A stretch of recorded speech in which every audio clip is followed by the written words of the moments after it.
welcome to my classroom. If you do not know, my name is Sharina and I stay at home with 5 kids. They are ages 9, 8, 6, 5, and 3. I homeschool all of them in this classroom. I will show you an overview of the entire classroom at the end.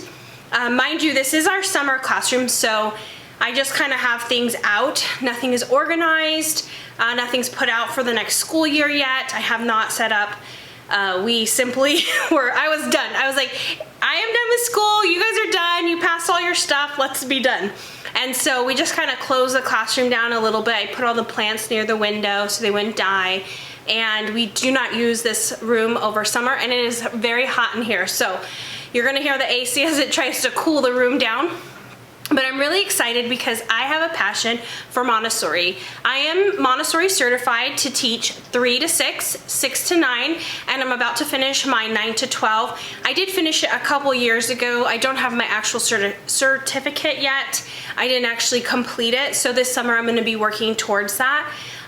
So I just wanted you to know that that is my background. I also taught at a Montessori school for 10 years at the same one, and then I owned my own school for a little while. I also subbed in my area, and I also help tutor students, and I have been homeschooling my kids for the past 2.5. I think this is our 3rd year. It will be our 3rd full year homeschooling. So I'm really excited to share all my tips and tricks of homeschooling. Now, you don't have to do Montessori to you don't have to teach Montessori to be able to do this. So that's great news, right? So today I want to talk about how to actually come up with a schedule for your homeschooling curriculum. Whatever it is that you decide to teach and however you decide to teach, it is a great idea to have a schedule. My friend likes to say, you know who you are, Megan, she says a rhythm, and I just love how she put that. A rhythm to how you are going to homeschool. Now, everybody's homeschool looks different, and that's the one benefit about homeschooling, is being able to really accommodate your child and what they need. But what I do recommend is that you do know your state standards. Always look for your state standards online. You should just look for your Clark County, whatever it is, and look for state standards or Common Core curriculum. You can also, call an elementary school or a middle school and ask what it is that they use for their Common Core curriculum, so that you know what the standards are for your child's age. And then what you want to do is you want to break it down. And so today that's my job, to teach you how to break it down and make it smaller and more feasible. Now, I'm going to be going over a lot of information, and I do not want you to get overwhelmed, okay?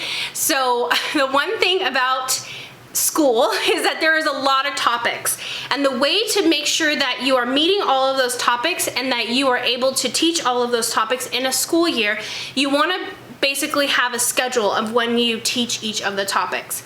Now, I break my schedule down to quarters, and I just look through my school districts. I just look at my school district's calendar, and I look at when they end their quarters. I look at when they have their days off. I look at all of those things, and I have a calendar. Let me grab it. And what I do on this calendar is I simply just circle. I'm actually going to show you how I circle all of the days that are for my county. And that way I know when a quarter is up, I know when, they have certain days off, and I know when their last day is. Now, the thing about homeschooling is you don't have to have a last day. You can do your school 9 months, 8 months, 12 months, whatever you decide that's best for your family. We do a 9 months with 3 months off for the summer, but I do curriculum over the summer, and I'll explain that to you in a little bit. My curriculum and what I have been taught into monthly goals. And so the thing about monthly goals is it's a goal. You got to remember that. Even when I was teaching, I did not meet all my monthly goals. There were sometimes there were field trips, there were other things that were planned in that month that I wasn't able to get everything in. And I just want to encourage you, if you're not able to meet all of your goals, it's okay. Make sure you have a little flexibility for yourself. And whatever you decide to do, whatever curriculum you decide, give yourself some flexibility to be able to do and have breaks. And that may be a catch-up day.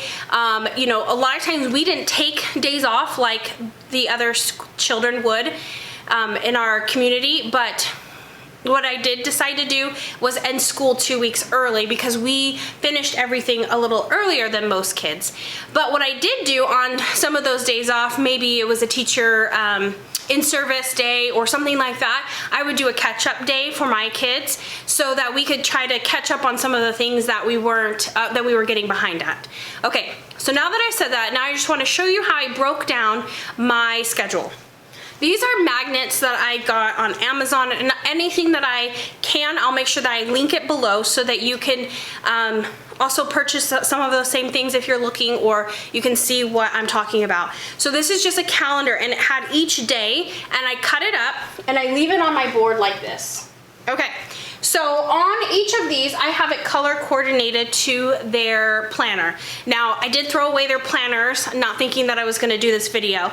As soon as the school year's over, we go over everything that they did. They get to show their dad, they get to show whoever they want, they get to choose their favorite work from the school year, and then we throw everything else away because my kids do a lot of work. So here is how I break down their schedule. And I do it in a color coordinated way to their planner, and I'll make sure I leave a link to the planner that I like for elementary. Like I said, I have a 9-year-old. How old is he? Yeah, 9, 8. I hope I said 9 in the beginning because sometimes I get confused because they're all changing their ages right now as they're all their birthdays. So my 9-year-old's going into 4th grade and my daughter will be in 3rd grade. And so here is how I have broken it down. So you'll see that it's all color coordinated to their planner. Now when I show you the planner and you click on it and you see, oh, okay, so math is blue. Language is, it's actually like a reddish orange. But it comes off red in here. It's supposed to be orange. And then their cultural is red. And then these are just extra topics that we do that day.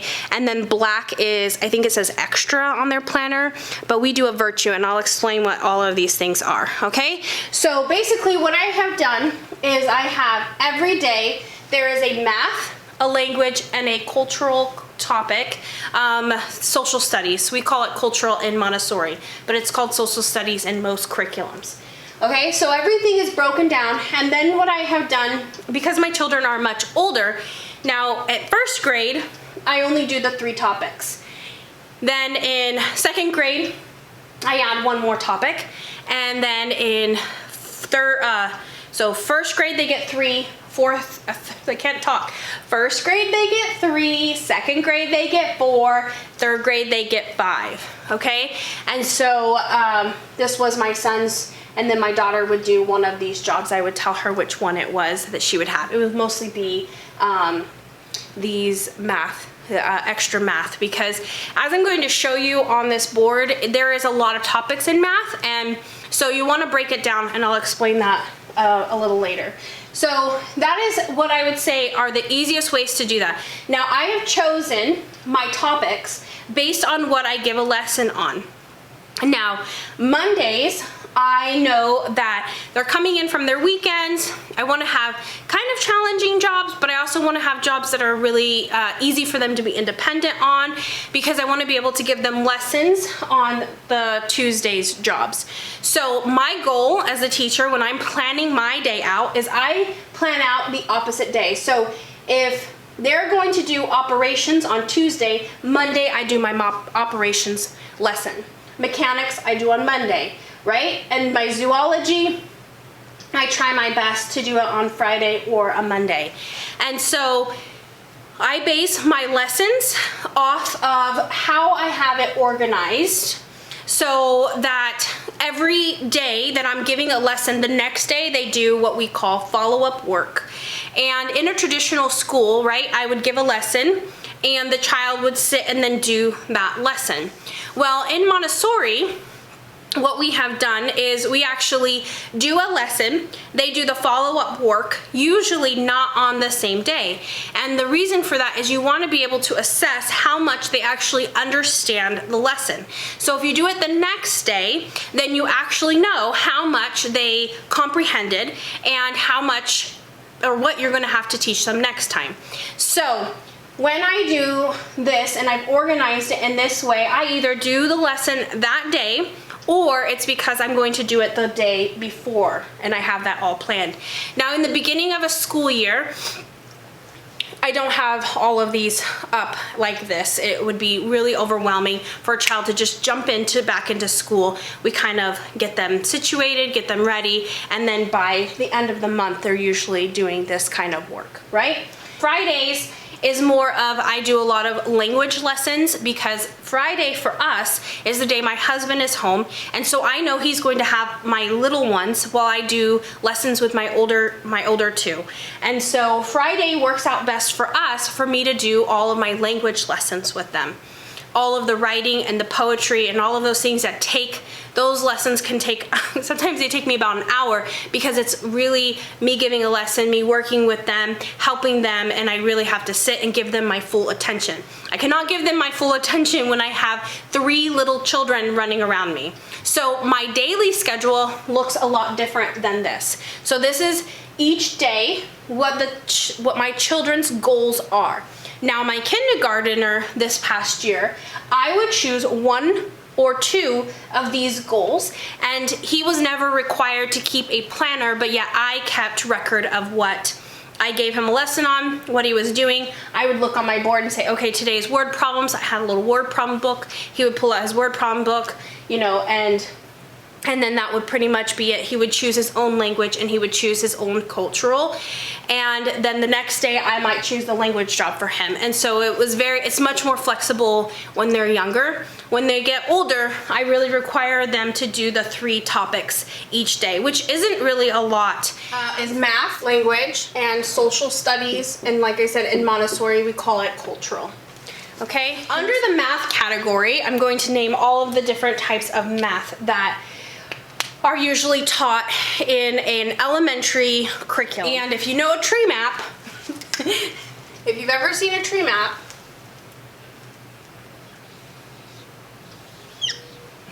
here we go. Okay, so for math, you have word problems, you have operations. Now, operations is your 4 plus 7, 6 plus 11, 8 minus, and then you go into the thousands, into the 10,000s, all the place value work. Okay, so operations, fractions, geometry, you have math strategies.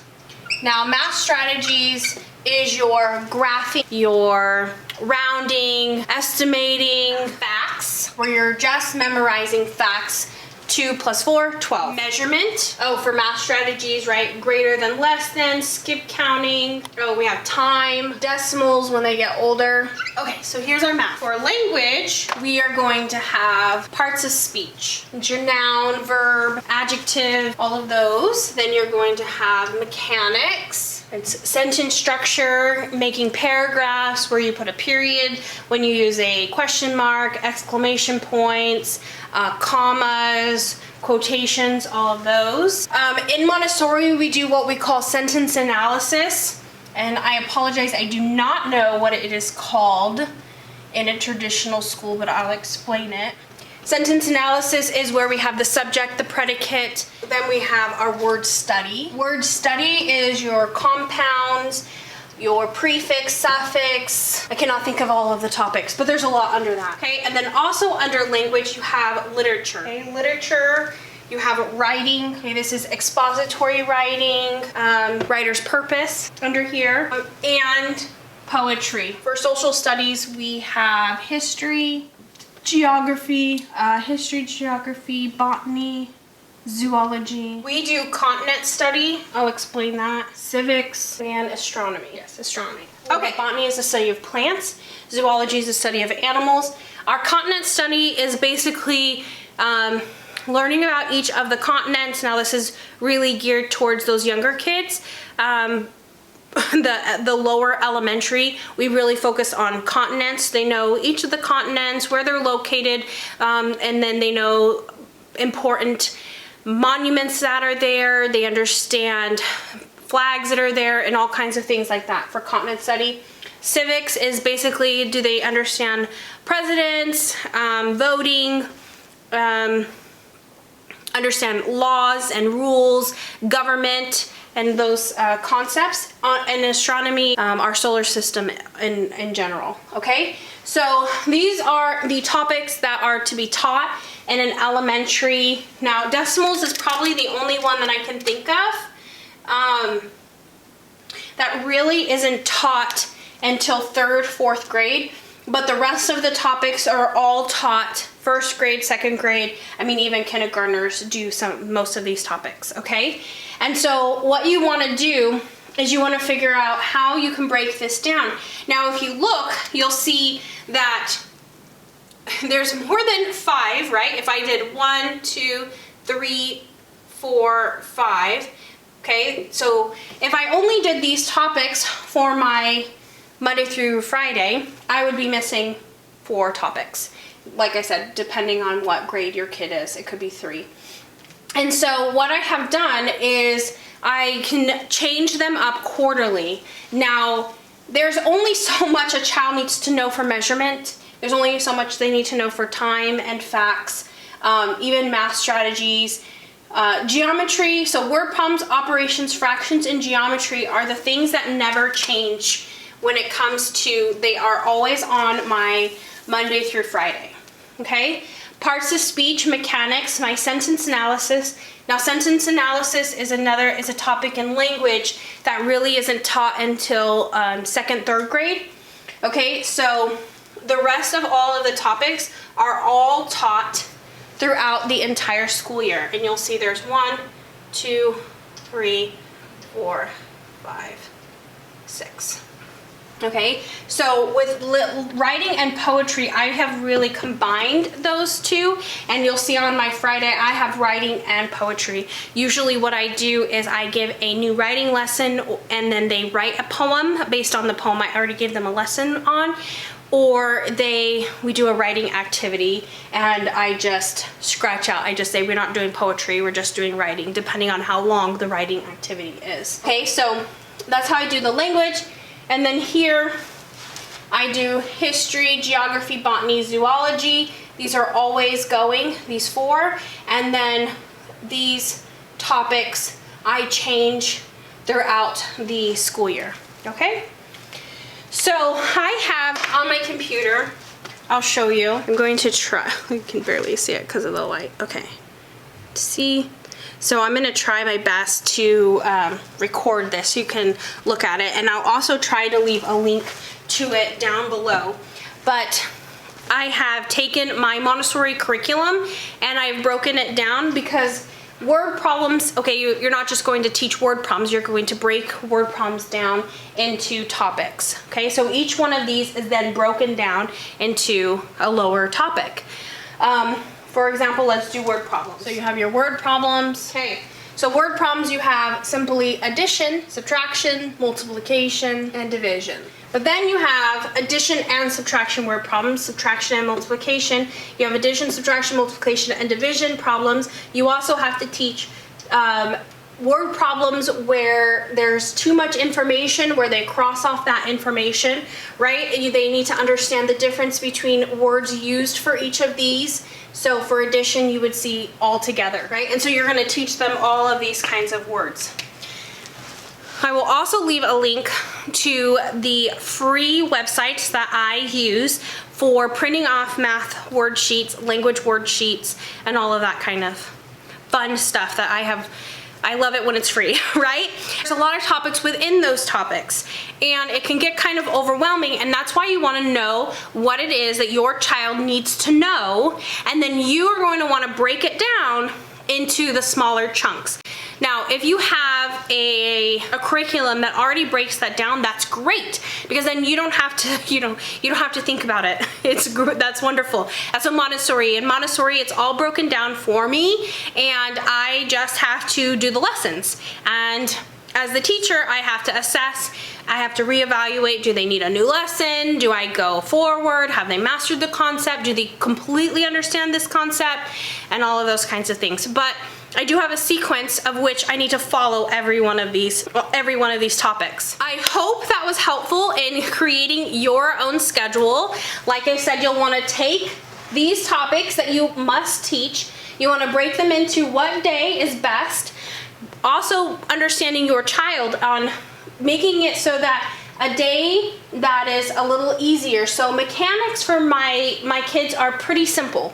They understand, okay, I just have to put a period. They're looking for editing mistakes and those kinds of things. And then operations, it's a little more challenging in a Montessori classroom because we have big materials we use in our operations. Versus history is usually a easier topic for them as well. And so I try to pick, it's like it can be easy, but it can also be difficult. And so I try to pick the topics from each category that I know my child will have one that's hard, one that's easier, and one that's kind of leveled. Now, I said I was going to talk about my walk-in activities. As a teacher, I created these walk-in activities to help a child's brain just kind of get going. And so on Monday, I do what I call a virtue. Virtue is, they're virtue cards. I got them, I think, on Amazon. It was actually in Montessori, we have to do a year-long curriculum, and I did mine on a peace curriculum, and that is affirmations. Now, because I am a believer, I use these affirmations, and I also teach scripture verses based on those affirmations. Let me give you an example. Peace. So then I would choose a scripture verse on peace, and that would be our memory scripture verse for the week. Me and my kids would talk about what peace means to us, and then we'd find the scripture verse, we'd memorize the scripture verse, and that's how we do our virtue. I also require that they think of a way that they can incorporate peace into their life. And so every week is something different. And then Tuesdays we work on handwriting. I know handwriting is something that's a lost, it's a lost art. Not everybody does handwriting, but maybe you do computers on that day. So I do handwriting. And then Wednesdays we do editing, where I just make a little paragraph. They edit the mistakes, because when they start to get into these we get through the year, I start to edit their papers, and I want them to really understand how to, look at an editing mistake and then correct that editing mistake. So they practice it in small chunks on Wednesday. And then Thursday we do it's Mad Minutes. It's a Mad Minute book. Practice getting their facts quick. They get 1 minute to do it, and then they finish the page. It's usually like 30 to 40, depending on what age they are, of math problems. Very simple math problems. And then on Fridays we do vocabulary. Because we're doing word study, I try to keep it into their word study. So like say it's a prefix, I teach the kids the Greek and Latin of all the prefix, and then they have to try to figure out what the meaning of the word is with their Greek and Latin. It's just a little piece of paper that has all the Greek and Latin prefix and suffixes, and then they have to try to create the definition of the word. Then they get to look it up and see if they were right, and then they use it in a sentence correctly. So that's how I do my walk-in activities. They're supposed to be between 10 to 15 minutes or less. So like Mad Minute Day, it's really quick. But because that's the day we do our specials. So the specials that we do every morning, Monday you'll see we do a worship session. We just put on some music, we let them dance and just have a good old time, just dancing and worshiping. On Tuesday we focus on music, and you'll see on this I have an ABC. ABC means that we do the ABC song, and it's not the song you think. It's actually abacus. In Montessori, we believe that if we teach them their sounds before you teach them the names, it's easier for them to read. I never met a kid that hasn't benefited from learning abacus instead of ABC. And then when they start getting older and we teach them alphabetical order, then we teach them the ABC song. So the abacus song, it is on our calendar.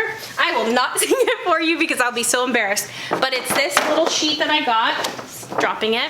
It's this little sheet, and it's just apple, apple, boat, boat, I'm not singing that, but you get the point. So that's our abacus song. And then we do music. My husband knows how to play the guitar, and so he's teaching our children how to play the guitar, which is great because I do know how to teach notes, and I do know how to teach singing. So I stick to that, and he sticks to the guitar. So when he's not available, I do notes and singing. And then on Wednesday we do art.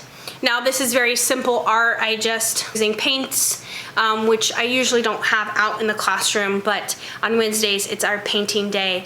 And that was what I was going to say for summer, is when I really honed in on my older children to teach them about those specials that I don't necessarily have the time to do for the school year. I don't have a lot of time to teach art history, and so I will focus on that. We'll go to galleries and we'll do those kinds of things over the summer. And so, like I said, it's just really that we paint. And we also do the Pledge of Allegiance on Wednesday. And Thursday, they do STEM with their dad. There's just a program that I got on a Montessori website, and their STEM packets. They're really great. And so they do the experiments, they write up their experiment that day. That's why we do Mad Minutes, because as soon as they're done with their Mad Minutes, we go right into a STEM, and it's usually 45 minutes of science that they get to do. And we also sing our abacus song. And on Friday, we have PE and affirmations. Affirmations is where we sit in a circle and we affirm on our virtue. You were very peaceful this week. You show such kindness. And I really try to teach my kids to affirm one another. I want them to have that attitude of, I'm doing my best. And people see that in me. So we do an affirmation on Friday. Now there's many different things that you can choose for your specials. You do not have to do specials. Those are just something that I incorporated because, like I said, I taught for so many years. So I enjoy doing those special activities with them, and it really helps have a well-rounded child. And so I try to keep all of it. Now, the one thing that I wish I would do with them, but I don't know how, but I do have some tips, is Spanish. Now, if you can get an app for teaching Spanish, and it really does help. I have used them in my classrooms because I was required to teach Spanish, and I do not speak Spanish, so we had a specialist come in, but on the day she was absent, I would use my apps, and they were fantastic. But trying to get me to teach Spanish is awful. Okay, so here's all of those topics. That's how I have it all broken up. Like I said, my daily schedule. I'm really going to try to see if I can leave a PDF. I don't know if I can, I've never done it before, but I will try my best to leave a PDF of what I just showed you, of how I break down each of the topics.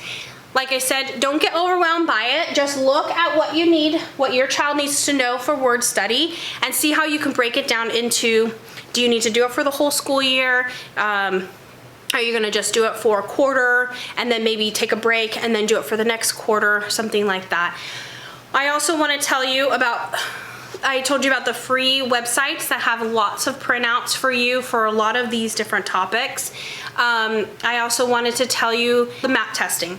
And with the map testing, the great thing about it is it really finds your child's level. And they did not offer it to homeschoolers, but they actually have a website. I will leave it linked below for homeschoolers, and you can do it quarterly. So you do it for your fall, your winter, and your spring.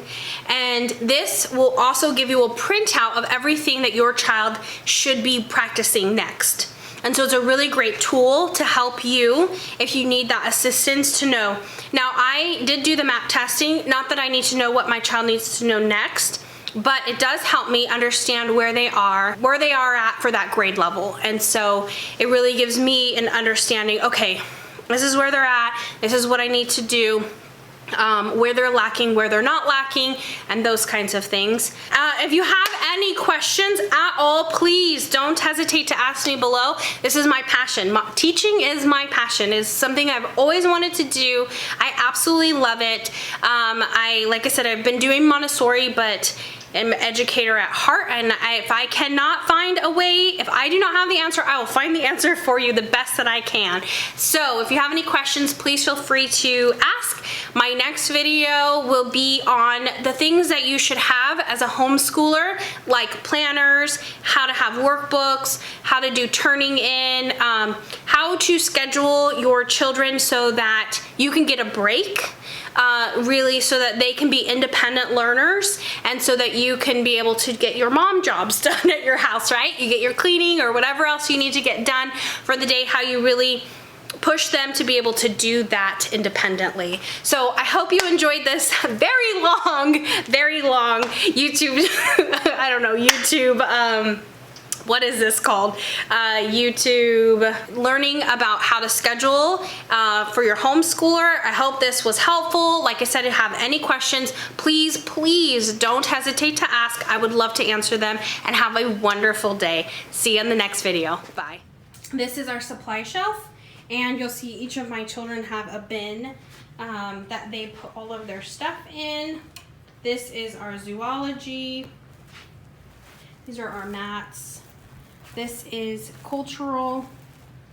This is where I put geography, astronomy, history.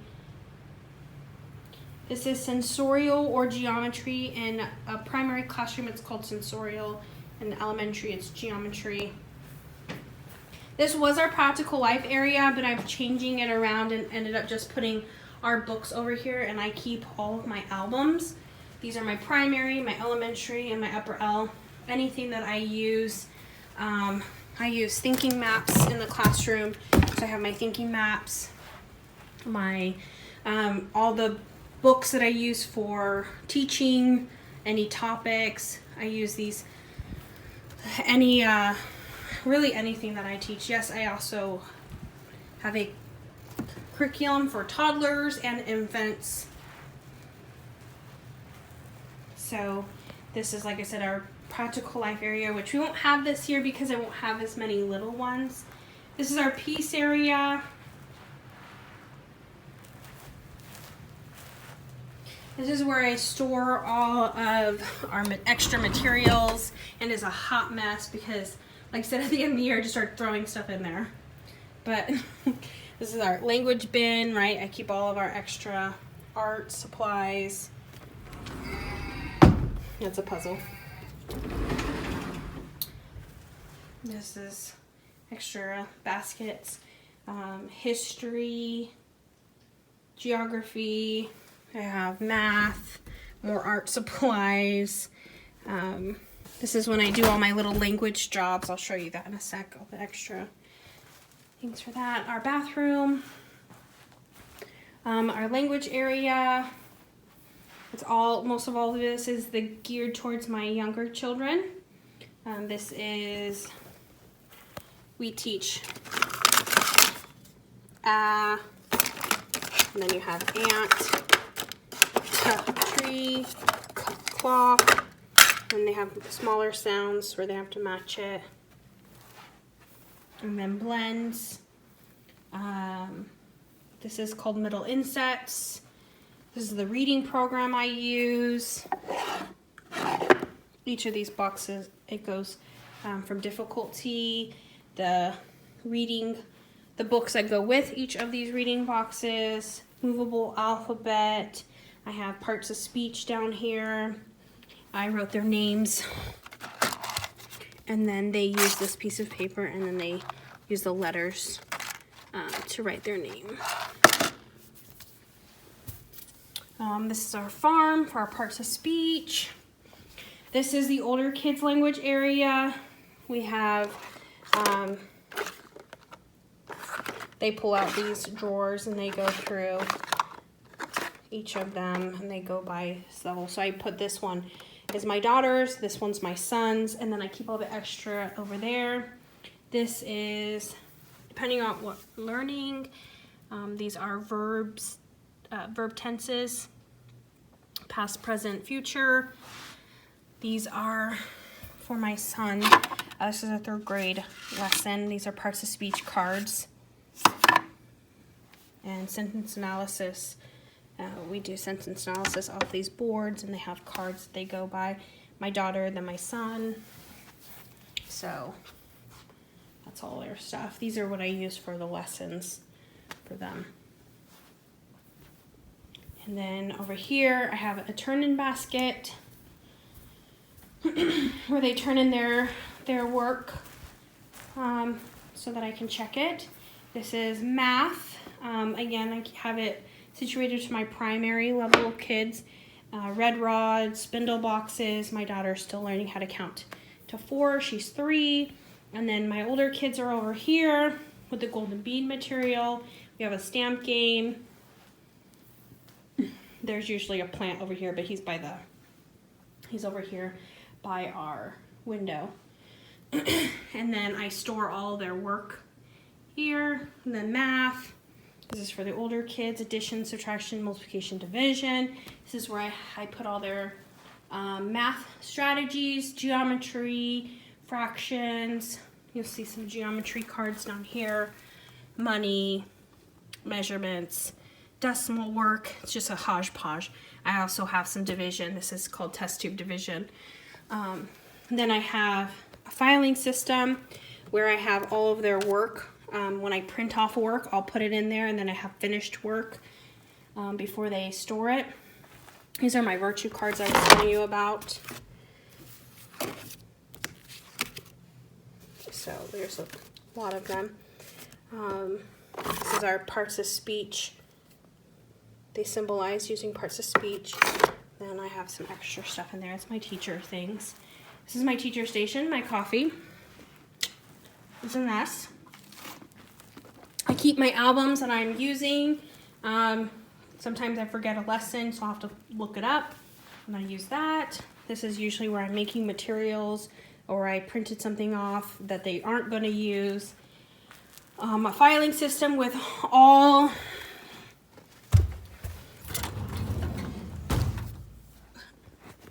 so if I want to do Australia work, if I'm going to work on the clouds,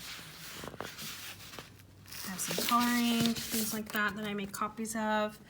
And then this is just junk, like just stuff that I have not put away and I just shove it in there.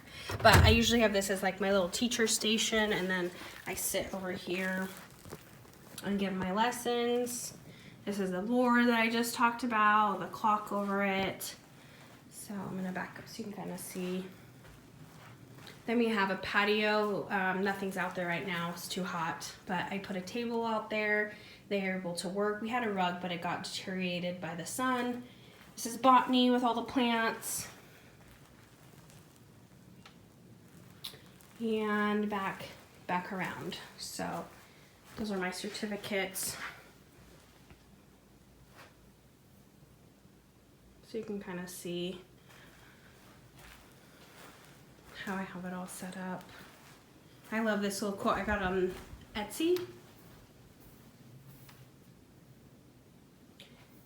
And yeah, those are our thinking maps. My mom bought me that. It takes a big heart to teach little minds. And then these are some of their continent study. This was at the beginning of the school year. They made these September 2020. Did a pretty good job. So this is my little kindergartner. And here is my second grader, where she was learning about hemispheres and putting a compass. And she got to watercolor it as well. All right, so that is my classroom tour. I hope you like it. There are lots of room. You'll see lots of room for them to work. That's where I was videotaping over there. So I hope you enjoyed. I did forget to show you this, my mess. So here I store all of the books and craft paper, printing paper, work that they finished from years past. I have like kindergarten work from all of them. I like to keep their favorite things, and I'll be showing you more of that next time. And then this is my workspace, where my one little space that I get. So I work down the stairs. So I'll show you more of those books next time. Okay, bye.